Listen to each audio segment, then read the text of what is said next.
Assalamualaikum warahmatullahi wabarakatuh. Yang saya hormati Bapak Wawan Oktarja selaku dosen pembimbing dan yang saya hormati Bapak Lang Ilik selaku dosen penguji. Perkenalkan, nama saya Ari Tribowo dengan NIM J3J118237. Di sini saya akan menjelaskan hasil tugas akhir saya dengan judul Upaya Peningkatan Produksi Telur Ayam Perusahaan CV Nursifa dengan Pendekatan Bisnis Model Canvas. 4 poin yang akan saya bahas. Yang pertama yaitu pendahuluan, keragaan perusahaan, rumus dan rencana pengembangan bisnis. Yang terakhir, simpulan dan saran. Untuk latar belakang yang mempengaruhi saya untuk mengerjakan tugas akhir ini yaitu permintaan telur yang cukup tinggi. Yang terakhir yaitu naik turunnya produksi telur. Tujuan dari pengembangan ide bisnis yaitu memetakan bisnis model canvas unit bisnis telur ayam sebelum pengembangan, yang kemudian merumuskan ide pengembangan bisnis pada perusahaan CV Nursifa. Yang ketiga ada menyusun perencanaan pengembangan ide bisnis melalui pendekatan bisnis model canvas. Yang terakhir ada menganalisis kelayakan ide pengembangan bisnis secara finansial. Yang poin yang ketiga yaitu ada keragaan perusahaan. Yang pertama, sejarah. Perusahaan CV Nursifa didirikan pada tanggal 17 Desember 2017 dengan nama yang diambil dari anaknya yaitu Nursifa. Yang kemudian ada struktur organisasi.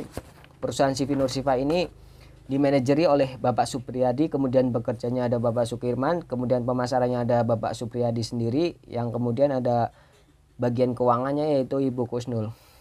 Untuk kegiatan lembaga, perusahaan CV Nursifa ini bekerja di bagian melakukan budidaya ayam petelur dan melakukan pemasaran ayam petelur. Untuk visi misinya sendiri yaitu CV Nursifa memiliki visi menjadi peternak yang menghasilkan telur yang berkualitas dan menjadi peternak yang bermanfaat bagi lingkungan. Misinya yaitu mengajak para peternak bekerjasama untuk mempelajari tentang beternak yang baik dan benar. Yang kedua, bekerja sama dengan para petani jagung, padi, sentral agar bisa meminimalisir harga input. Yang ketiga, ada bekerja sama dengan para pembuat pakan ternak ayam petelur. Yang keempat, selalu menerapkan kejujuran dan mengutamakan kenyamanan pelanggan. Yang terakhir, ada menjaga kebersihan dan menjaga kualitas telur ayam. Yang kemudian ada hasil produksi. Perusahaan CV Nursifa menghasilkan produksi yaitu telur ayam yang berkualitas, kemudian ada ayam afkiran, kemudian ada kotoran ayam yang dijual di masyarakat tersebut, dan bekerja sama dengan jambu kristal yang ada di sampingnya.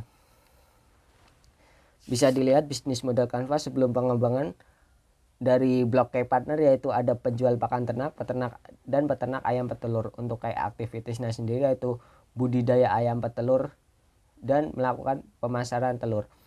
Untuk kayak resort ada yang pertama sumber daya finansial, yang kedua ada sumber daya manusia, yang ketiga ada sumber daya tidak berwujud. Dari value propositionnya telur ayam yang berkualitas, yang kedua transparansi, yang ketiga mengutamakan pelayanan. Untuk customer relationship-nya yaitu ada pelayanan yang cukup baik, ramah, dan fast response. Di bagian customer segment yaitu ada RSUD Perembun, yang kedua minimarket, yang ketiga pedagang luar kota dan pedagang UMKM. Untuk channelnya sendiri ada word of mouth marketing atau mulut ke mulut, yang kedua ada sosial media. Dari cost struktur sendiri yaitu ada biaya tetap, biaya variabel, dan biaya investasi. Untuk revenue streamnya yaitu ada telur ayam, ayam afkiran, kemudian kotoran ayam. Sebelum melakukan pengembangan bisnis, saya melakukan analisis pengembangan usaha yaitu menggunakan analisis gap. Bisa dilihat pada PPT-nya, analisis gap atau kesenjangan pada CV Nursifa digunakan untuk mengetahui permasalahan pada koperasi dengan menganalisis potensi atau exiting condition perusahaan terhadap prospek perusahaan CV Nursifa yang akan diinginkan di masa yang akan datang. Kemudian untuk permasalahan dari perusahaan CV Nursifa yaitu perusahaan CV Nursifa sulit memenuhi permintaan konsumen yang sangat tinggi, sehingga menemukan 3 pertanyaan mengapa perusahaan CV Nursifa sulit memenuhi permintaan konsumen yang sangat tinggi. Yang kedua ada mengapa harga telur di perusahaan CV Nursifa harganya tidak stabil, bahkan lebih mahal dari harga telur di luar Kabupaten Kebumen. Yang ketiga ada mengapa perusahaan CV Nursifa belum maksimal dalam pengadaan kualitas telur ayam.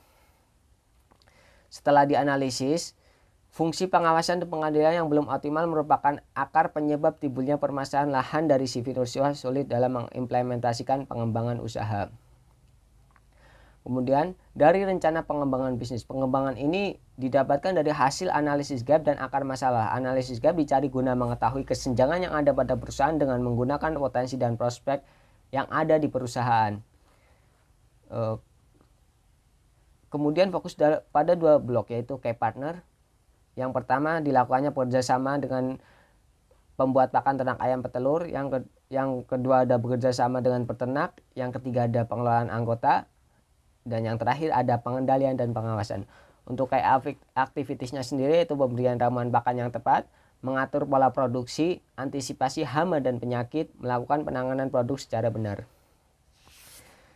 Untuk analisis finansialnya, saya mengasumsikan jumlah ayam yaitu ada 2.500 ekor ayam. Yang kedua ada bekerjasama dengan 2 peternak di Kebumen. Dan yang terakhir bekerjasama dengan pakan ternak. Tabel analisis rasio sebelum dan sudah pengembangan bisa dilihat pada tabel tersebut.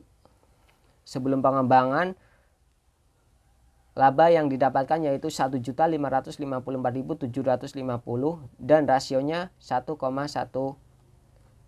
Untuk sesudah pengembangan, laba yang didapatkan yaitu 569.438.730 rupiah dan rasionya didapat 1,3 yang artinya usaha ini layak untuk dijalankan. Bisa dilihat bahwa bisnis model kanvas setelah pengembangan pada key partner penjual pakan ternak, selanjutnya ada peternak ayam petelur. Untuk aktivitasnya sendiri ada budidaya ayam petelur, pemasaran telur, menjadi pengelolaan anggota, pengendalian dan pengawasan bersama dengan peternak. Dan hasil yang diharapkan yaitu telur ayam, ayam afkiran, kotoran ayam, dan didapatkannya ditambah pakan peternak. Untuk simpulan yang saya dapatkan berdasarkan pemetaan bisnis model kanvas, perusahaan CV Nursifa telah memenuhi kesimpulan blok tersebut yang dipetakan. Hasil evaluasi yang dievaluasi menggunakan analisis gap dan akar masalah ditemukan bahwa perusahaan CV Nursifa masih melakukan pengembangan dari sebelumnya. Pengembangan tersebut yaitu dilakukan dengan cara melakukan pengoptimalan pada pengendalian dan kerjasama dengan penjualan pakan dan peternak ayam. Tujuan dari dilakukannya kerjasama dengan penjual pakan dan peternak ayam yaitu agar dapat meminimalisir harga input dan memaksimalkan pendapatan. Selain perusahaan CV Nursifa mampu menjual telur ayam, ketika melakukan pengembangan, perusahaan CV Nursifa juga menjual pakan ayam. Dalam melakukan pengembangan, perusahaan CV Nursifa fokus pada dua blok, yaitu pada blok key partner dan key activities pada bisnis model kanvas yang mempengaruhi blok lainnya. Setelah melakukan pengembangan dengan fokus pada dua blok tersebut, perusahaan CV Nursifa yaitu mengalami peningkatan pendapatan berjalan, yaitu awal penjualan 95 kg menjadi 150 kg dan melakukan penjualan pakan. Dengan demikian, pendapatan perusahaan CV Nursifa dan peternak lainnya juga akan mengalami peningkatan dan analisis rasio yang diperoleh yaitu sebesar 1,33 yang artinya perusahaan tersebut layak dijalankan. Untuk sarannya sendiri yaitu dalam melakukan pengembangan bisnis pada perusahaan CV Nursifa, seluruh peternak menggunakan ayam yang berkualitas. Karena pengaruh kualitas ayam akan sangat berpengaruh pada hasil telur yang diproduksi. Dan untuk melakukan permasalahan sangat disarankan menggunakan bisnis model kanvas yang baru. Solusi tersebut sangat penting untuk diterapkan dan selalu melakukan pengawasan kinerja seluruh peternak. Demikian hasil tugas akhir saya yang dapat saya sampaikan. Ada kurang lebihnya saya mohon maaf. Wassalamualaikum warahmatullahi wabarakatuh.